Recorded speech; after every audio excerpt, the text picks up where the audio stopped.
Marcus Johnson stood on his front lawn early Saturday morning, breathing in the crisp autumn air. At 35 years old, he had finally achieved what his parents had always dreamed of for him, owning a home in a good neighborhood. 6 months ago, he had signed the papers on this two-story colonial in Oak Ridge Estates, a quiet suburban community with tree-lined streets and well-kept yards.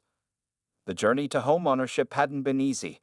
After graduating with his computer science degree, Marcus had spent 10 years saving every extra dollar while working his way up from junior developer to senior software engineer at TechSphere. He'd lived in a small apartment, driven the same car for years, and passed on expensive vacations. Now, standing on his own property, he felt that every sacrifice had been worth it. "Morning, Marcus," called Mrs. Rivera from next door as she collected her newspaper. "Good morning. Beautiful day, isn't it?" Marcus waved, pleased at how most neighbors had welcomed him since moving in. He turned back to his gardening project. The previous owners had let the flower beds become overgrown, and Marcus was determined to restore them. He had researched plants that would complement the house and follow the HOA guidelines. The Homeowners Association had strict rules, but Marcus had read through all of them carefully before making any changes. As he dug into the soil to plant new rose bushes, Marcus felt a deep sense of pride. His mother had always kept a beautiful garden, and now he was continuing that tradition. He had plans to invite his parents over next month to see all the improvements he'd made to the house. The home itself had needed work too. Marcus had spent weekends painting, fixing broken fixtures, and updating the kitchen. He kept the classic character of the home while adding modern touches. His favorite spot was the home office overlooking the backyard, where he sometimes worked remotely. Around noon, Marcus took a break and sat on his porch with a glass of iced tea. Children rode bikes down the street, and couples walked their dogs. This peaceful scene was exactly what he had worked so hard for. His phone buzzed with a text from his friend Devon. "How's the garden coming along?" Marcus snapped a picture of his progress and sent it with the message, "Getting there. You should come by for the barbecue next weekend." He was planning a small housewarming party, finally feeling settled enough to invite friends over. Marcus had always been one to build community wherever he went. As the afternoon continued, Marcus finished planting the rose bushes and cleaned up his tools. He waved to Mr. Thompson across the street, who gave him a thumbs up at the garden improvements. These small interactions made Oak Ridge feel like home. Little did Marcus know that not everyone in Oak Ridge Estates welcomed his presence. From behind curtains 3 houses down, Diane Winters watched him work. As the self-appointed president of the HOA, she had been tracking what she called concerning changes to his property.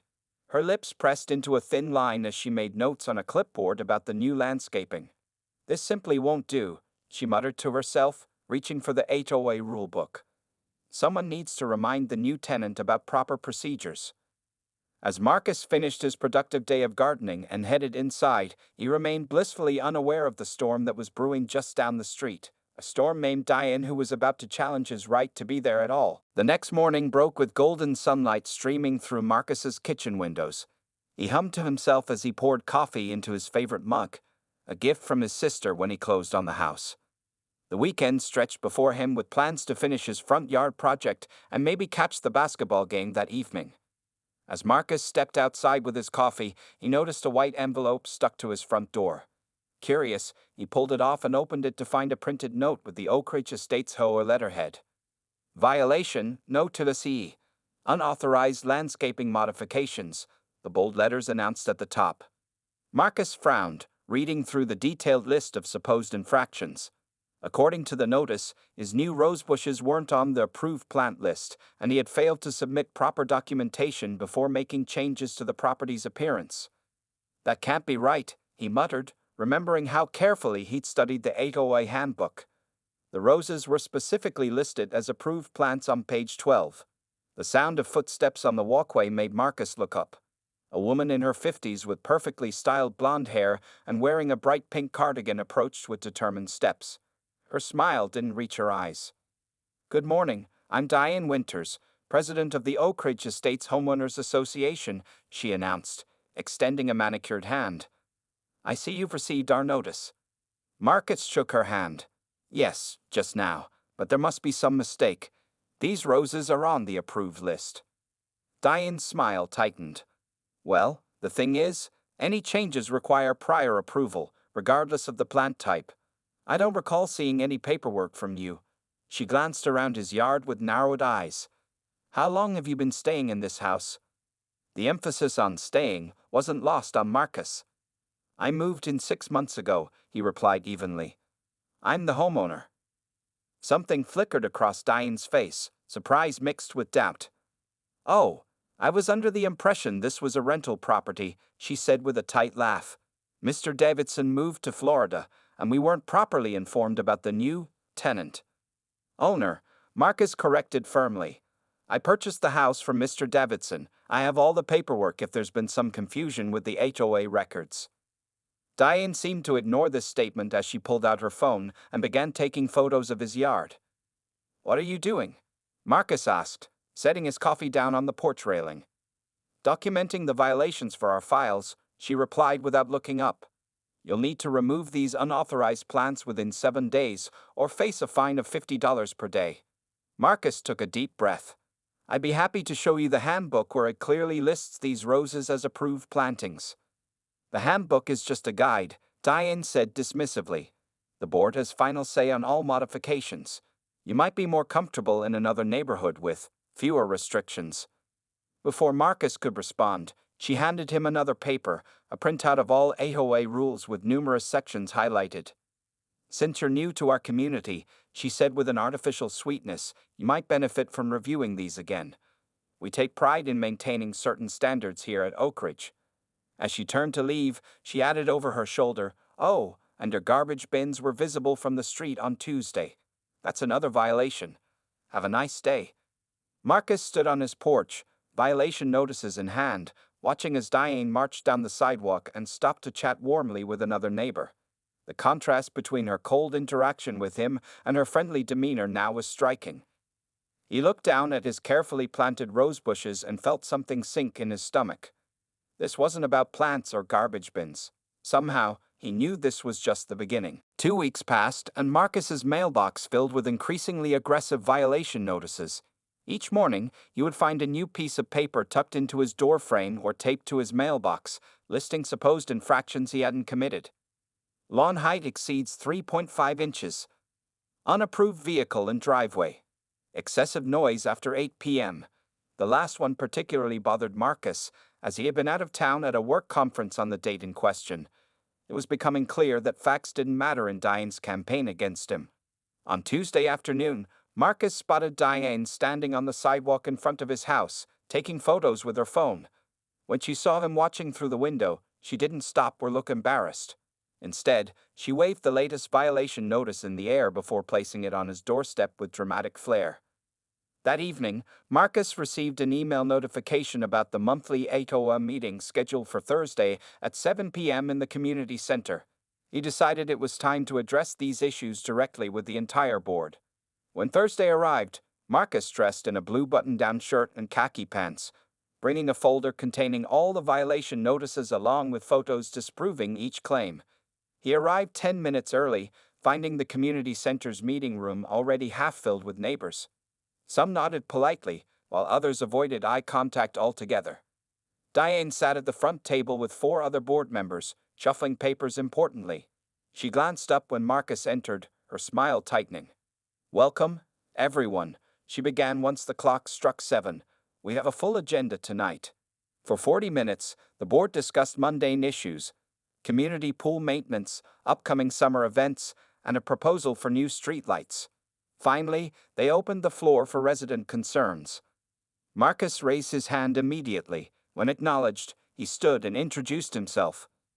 Hello, I'm Marcus Johnson from 452 Maple Drive. I'd like to address some concerns about violation notices I've been receiving. Before he could continue, Diane interrupted. Yes, Mr. Johnson, we're aware of your numerous violations. Perhaps this isn't the appropriate forum to dispute them. You can submit an appeal in writing. I tried that, Marcus replied calmly. I've sent 3 emails with no response. These notices contain false claims that I can easily disprove. He held up a violation for improper holiday decorations from a week when he had no decorations at all. For instance, this one. We need to move on. Diane cut in sharply. There are other residents waiting to speak. Marcus looked around the room. No one else had their hand raised. I understand time constraints, he persisted, but these notices have become daily occurrences, and I believe. Mr. Johnson, Diane's voice rose slightly. If you can't follow simple community guidelines, perhaps Oak Ridge Estates isn't the right fit for you. An uncomfortable silence fell over the room.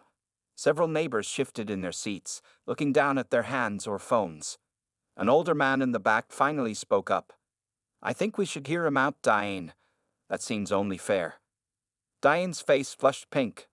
Fine. You have 2 minutes. Marcus used his time efficiently, showing evidence that contradicted several violations. When he mentioned the noise complaint from when he was out of town, presenting his hotel receipt as proof, a few neighbors exchanged glances. Your time is up, Diane announced before he could finish. Next item on the agenda.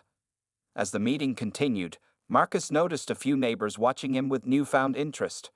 When the meeting ended, a woman named Gloria approached him quietly. This isn't right, she whispered. Diane's been targeting the Martinez family too, ever since they moved in last year. She tried the same tactics until Mr. Martinez joined the city council. As Marcus walked home, he felt both frustrated and determined. This wasn't just about violation notices anymore. Something deeper was at play in Oak Ridge Estates, and Diane Winters was at the center of it all. The Saturday morning after the HOA meeting dawned bright and clear. Marcus was enjoying his coffee on the back deck when his doorbell rang. Opening the front door, he found his neighbor Gloria standing there with a worried expression. Marcus, I need to show you something, she said, glancing nervously over her shoulder. May I come in? Once inside, Gloria pulled out her phone and showed Marcus a group text from Diane to several homeowners. The message included a photo of Marcus's house with text that read, Urgent Community Alert. Illegal business operation at 452 Maple Drive. Unauthorized tenants. Property value concerns. Signed petition for eviction at link below. Marcus stared at the screen in disbelief. Illegal business? What is she talking about? She's telling everyone you're running some kind of unlicensed operation because you sometimes work from home, Gloria explained. And she keeps insisting you're just renting, not the actual owner. Marcus shook his head, anger rising. That's completely false. I own this house, and I'm a software engineer who works remotely 2 days a week, which is perfectly legal. Gloria nodded. I know. That's why I came to warn you. Diane's going door to door with a petition to have you removed from the neighborhood. She's claiming you violated some obscure clause in the HOA agreement about home businesses. This is crossing a line, Marcus said, his voice tight with controlled frustration. Thank you for telling me. After Gloria left, Marcus sat at his kitchen table, trying to process this escalation. Working remotely wasn't against any rules. He'd specifically checked before purchasing the home. Several neighbors worked from home occasionally, including Jim next door, who was an accountant. The doorbell rang again. This time it was Marcus's neighbor from across the street, Mr. Thompson, an elderly man who had always been friendly. Son, I think you should know what's happening, he said when Marcus invited him in. Diane came by this morning asking me to sign some petition. When I asked questions, she said you were running an illegal business and bringing unsavory characters into our neighborhood. Mr. Thompson's face showed his disgust at repeating these words. When I told her I've only ever seen you with normal visitors, family and friends like anyone else has, she said I wasn't seeing the late-night activity. Marcus felt a cold knot form in his stomach. There is no late-night activity. I'm either working, watching Netflix, or asleep like everyone else. I know that, Mr. Thompson said firmly. That's why I refused to sign her petition. But Marcus, she's got about 15 signatures already. People who don't know you are believing her stories. After Mr. Thompson left, Marcus's phone began buzzing with texts from the few neighbors he had become friendly with. They all shared variations of the same story. Diane was spreading rumors that he was running an illegal business, hosting suspicious gatherings, and wasn't the legal owner of the property. The most disturbing message came from the Martinez family. Mrs. Martinez forwarded an email from Diane to the HOA board that included a section claiming property values have already dropped 5% since certain elements moved into our community, with a not-so-subtle reference to Marcus's address. By afternoon, Marcus spotted Diane and two other women walking door to door with clipboards. When they reached the house directly across from his, he watched through his window as Diane animatedly pointed toward his home, shaking her head with an expression of concern. The neighbor glanced toward Marcus's house with a frown before signing the clipboard. Marcus sank into his couch, feeling a mixture of anger, hurt, and determination. This wasn't just harassment anymore. Diane was actively trying to drive him from his own home with lies and innuendo. As he looked around at the house he had worked so hard to buy, one thing became crystal clear. He wasn't going to let her win. Monday morning found Marcus sitting at his home office desk, surrounded by papers, his laptop open to a spreadsheet titled HOA Incidents. The weekend's events had pushed him to take action. He couldn't continue to react passively to Diane's escalating campaign against him. Enough is enough, he muttered, organizing the stack of violation notices by date. Marcus had always been methodical in his work as a software engineer. Now he applied that same organized approach to his personal problem. He created a timeline of every interaction with Diane and the HOA, noting dates, times, and exactly what was said or done. His phone chimed with a text from Gloria. "Diane's at it again, telling people you violated Section 17 of the HOA bylaws." What even is Section 17? Marcus pulled up the HOA handbook on his computer and searched for Section 17. It covered commercial activities and clearly stated that occasional work-from-home arrangements using only standard office equipment are permitted. His remote work setup, a desk, computer, and printer, fell well within these guidelines. He snapped a photo of the relevant paragraph and texted it back to Gloria with thanks for the heads-up. After finishing his documentation spreadsheet, Marcus made 3 important phone calls. The first was to a real estate attorney recommended by a colleague. The second was to the County Housing Authority to inquire about fair housing laws. The third was to his company's HR department to request written documentation of his approved work-from-home arrangement. By early afternoon, Marcus had received an email from the attorney agreeing to meet the following day. The Housing Authority representative had been particularly interested in his situation, explaining that targeted harassment based on race could violate both state and federal laws. "Document everything," the woman had advised. "Photos, videos, emails, anything that shows a pattern." Taking this advice to heart, Marcus installed a small security camera near his front door. He'd been considering this for general security anyway, but now it seemed essential. As he finished mounting the camera, he noticed the Martinez family walking on the sidewalk across the street. After a moment's hesitation, he waved them over. "I understand Diane's been giving you trouble too," Marcus said after they exchanged greetings. Mrs. Martinez nodded grimly. "For months after we moved in, violation notices for our children's bicycles being visible in the yard, complaints about cooking smells, ridiculous things." "How did you handle it?" Marcus asked. Mr. Martinez smiled slightly. "Documentation. We recorded everything, saved every notice, took date-stamped photos of our property to disprove her claims. When I joined the city council, she suddenly backed off, but we still have everything saved." This confirmed what Marcus had already begun doing. "Would you be willing to share your records with me? I'm meeting with an attorney tomorrow." The Martinez family readily agreed, promising to email their documentation that evening. Before heading back inside, Marcus took photos of his entire property, the well-maintained lawn, the properly parked car, the modest home office visible through the window. He made sure each photo included a timestamp. That evening, while reviewing the Martinez family's emails, Marcus discovered something significant. Their documentation revealed a pattern. Diane had previously targeted 3 other homeowners, all minorities, with similar campaigns of harassment. 2 families had eventually sold their homes and moved away. "Not this time," Marcus said to himself, adding this new information to his growing file. As darkness fell, Marcus noticed a car slowly driving past his house. Through the window, he recognized Diane in the passenger seat, phone raised as if taking photos. Rather than hiding, Marcus stepped onto his porch and waved directly at her. The car quickly accelerated away. For the first time since the harassment began, Marcus smiled. He was no longer just reacting. He was preparing to fight back. The community center buzzed with unusual energy as residents filed in for the special HOA meeting Diane had called.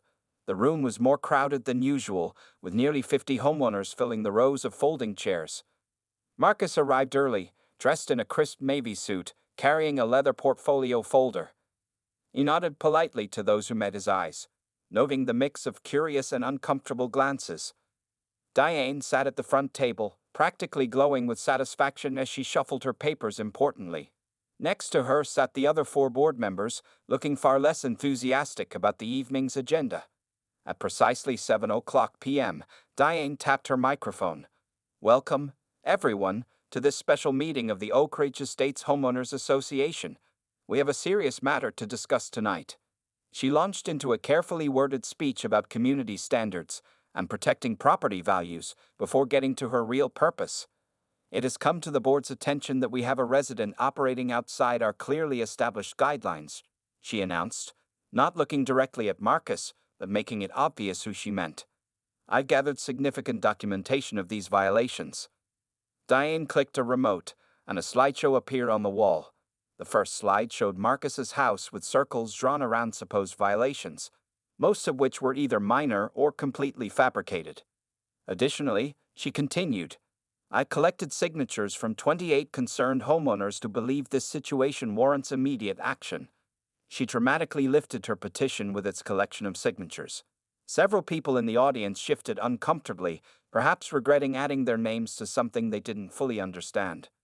"Before we vote on enforcement measures, does anyone have relevant information to add?" Diane asked, clearly not expecting anyone to speak up. Marcus raised his hand. Diane's smile faltered slightly. "Yes, Mr. Johnson, though I must remind everyone that comments should be brief." Marcus walked to the front of the room, placing his folder on the small podium. The room fell silent as he opened it and removed several documents. "Thank you, Diane, for bringing these concerns to everyone's attention," he began calmly. "I believe transparency is important in any community." He turned to address the room directly. "For those I haven't had the pleasure of meeting yet, I'm Marcus Johnson. I purchased, not rented -452 Maple Drive 6 months ago." Marcus held up his property deed and mortgage documents. "Here is proof of my ownership, which I'd be happy to share with the board." A murmur rippled through the audience as Diane's face began to redden. "Well, that's not really," she started, but Marcus continued smoothly. "I'd also like to address each alleged violation that's been brought against me."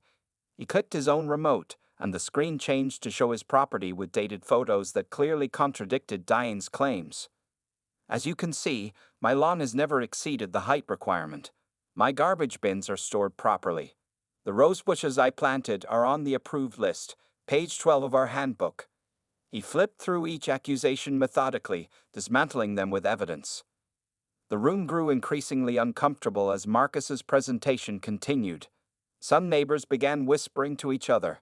Others looked directly at Diane with questioning expressions. Finally, Marcus said, regarding the claim that I'm running an illegal business, "I'm a software engineer who works from home 2 days per week with my employer's permission, which is explicitly allowed under Section 17 of our bylaws." He displayed his company's official work-from-home authorization letter. "I've consulted with an attorney who specializes in homeowners association law," Marcus continued, his voice steady. "They'd advised me that selective enforcement of rules and harassment targeted at specific homeowners may violate not only our HOA charter, but potentially fair housing laws as well." The room fell completely silent. One of the board members, an older woman named Patricia, looked visibly distressed. "Mr. Johnson, are you suggesting that?" Diane began, her voice higher than usual. "I'm not suggesting anything," Marcus replied calmly. "I'm simply presenting facts for the community's consideration before any vote is taken on this petition." As he returned to his seat, Marcus noticed several neighbors giving him nods of respect or small smiles of support. The confrontation wasn't over, but for the first time, the truth was fully on display. The room remained silent for several seconds after Marcus returned to his seat. Diane stood frozen at the podium, her knuckles white as she gripped its edges. The carefully constructed narrative she had built was crumbling before everyone's eyes. "Well," she finally managed, her voice brittle, "these documents don't change the fact that Mr. Johnson's presence has been disruptive to our community. The petition clearly shows." "May I speak?" A hand rose from the middle of the room. It belonged to Gloria, who stood without waiting for permission. "I'd like to share something relevant to this discussion." Diane's mouth tightened. "We really need to move to a vote." "I think we should hear what Gloria has to say," Patricia, one of the board members, interrupted firmly. The other board members nodded in agreement, clearly uncomfortable with how the meeting was unfolding. Gloria walked to the front, tablet in hand. "I've been a resident of Oak Ridge Estates for 15 years. During that time, I've noticed a troubling pattern that I can no longer stay silent about." She connected her tablet to the projector, and a spreadsheet appeared on the screen. "This is a record of every homeowner who has received multiple violation notices in the past 5 years. I compiled this information from public HOA records." The spreadsheet showed names, addresses, dates, and types of violations. As the room studied the data, a clear pattern emerged. The homeowners who received the most violations were all minorities. "As the HOA secretary from 2018 to 2022, I had access to all complaint records," Gloria continued. "What's interesting is that white homeowners with similar issues, unmowed lawns, visible trash cans, unapproved paint colors, received warnings at a much lower rate. In some cases, no warnings at all." Shocked whispers filled the room. Several people who had signed the petition looked deeply uncomfortable. "That's a ridiculous accusation," Diane sputtered. "This is about property values and community standards, nothing more." Mr. Martinez stood up next. "My family received 17 violation notices in our first 3 months here. After I joined the city council, they suddenly stopped. No changes to our property, just a change in my position of influence." One by one, other homeowners rose to share similar experiences. The Martinez family, the Wongs, the Pavels. Each story revealed the same pattern of targeted harassment. An older gentleman in the back stood slowly. "I've lived here for 30 years, he said, his voice carrying authority. "I'm ashamed to say I never noticed this pattern until now, but seeing it laid out this way, it's impossible to ignore." Diane's face had gone from red to pale. "This is absurd. I've given countless hours to this community. Everything I've done has been to protect our neighborhood and property values. By driving away homeowners who don't look like you," Marcus asked quietly. The question hung in the air, unanswered. Patricia cleared her throat. "As vice president of this board, I think we need to address these serious concerns. First, I move that we immediately dismiss all pending violations against Mr. Johnson." Seconded. Another board member quickly added. "You can't do that." Diane protested. "I'm the president." "Actually," Patricia said, opening the HOA bylaws, Article 4. Section 2 states that the board can override the president with a majority vote in cases where there's concern about misuse of authority. She looked at her fellow board members. "All in favor?" 4 hands raised. Only Diane's remained down. Furthermore, Patricia continued, "I believe we need to review all violation notices issued in the past 2 years for potential bias. And," she hesitated before continuing, "I think we need to discuss a change in leadership." The room erupted in conversation. Some residents approached Marcus to apologize for signing the petition without knowing the full story. Others gathered in small groups, processing the revelations with shocked expressions. Through it all, Diane stood isolated at the front of the room, watching as her carefully constructed position of power disintegrated before her eyes. The truth that had been hidden for so long was finally visible to everyone. As the meeting broke into chaos, Marcus caught Gloria's eye across the room. She gave him a small, satisfied nod. Sometimes justice required nothing more than bringing hidden truths into the light. 2 months after the fateful HOA meeting, Marcus sat on his front porch swing, enjoying the warm spring evening. His garden had flourished, with the once controversial rose bushes now in full bloom. A sense of peace had settled over Oak Ridge Estates, though the journey to this point had been anything but smooth. The days following the revelation had been tense. Diane had refused to resign at first, claiming the entire situation was a misunderstanding and that she was being unfairly targeted. But when 3 different homeowners, including the Martinez family, threatened legal action for discriminatory practices, the remaining board members had formally voted to remove her. Marcus watched as Mr. Thompson walked his golden retriever past the house, waving cheerfully. Beautiful evening, isn't it? The older man called out. Couldn't ask for better, Marcus replied with a smile. The community had changed in subtle but important ways. At Patricia's suggestion, the HOA had organized a neighborhood potluck where residents could meet and actually get to know each other. Many homeowners had approached Marcus privately to apologize for not speaking up sooner. I knew something wasn't right, but I didn't want to make waves, one woman had admitted, her eyes downcast. That makes me part of the problem, doesn't it? What matters is what we do now, Marcus had told her gently. The biggest change had come when Patricia, now serving as interim president, had invited Marcus to join the board. After some consideration, he had accepted. We need your perspective, she had insisted, and your courage. His first proposal as a board member had been to create a new system for issuing violation notices that required review by at least 2 board members before being sent out.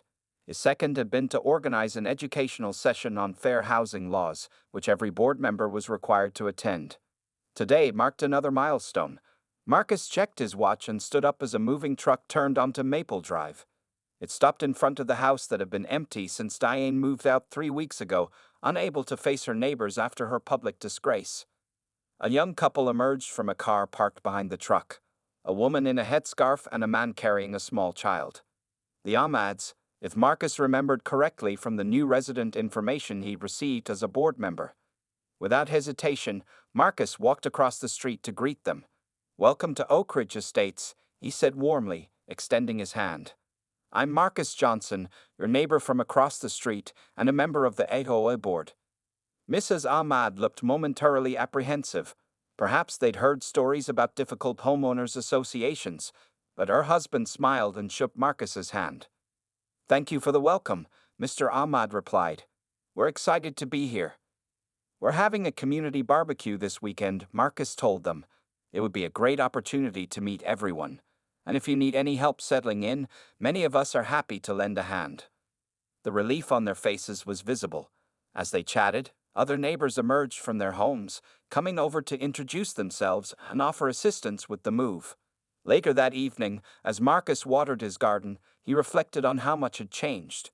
Diane's campaign to drive him away had ultimately transformed the community instead. Where there had been silence and passive acceptance, there was now awareness and accountability. Where neighbors had been strangers, there were now budding friendships. The system wasn't perfect. Bias never disappeared overnight. But Oak Ridge Estates had taken important steps toward becoming a true community where everyone belonged. As dusk settled over the neighborhood, lights came on in the Ahmad's new home. Across the street, the Martinez children played basketball in their driveway. From somewhere down the block came the sound of laughter and music. Marcus smiled to himself. This was what home should feel like, not just a house you owned, but a place where you truly belonged.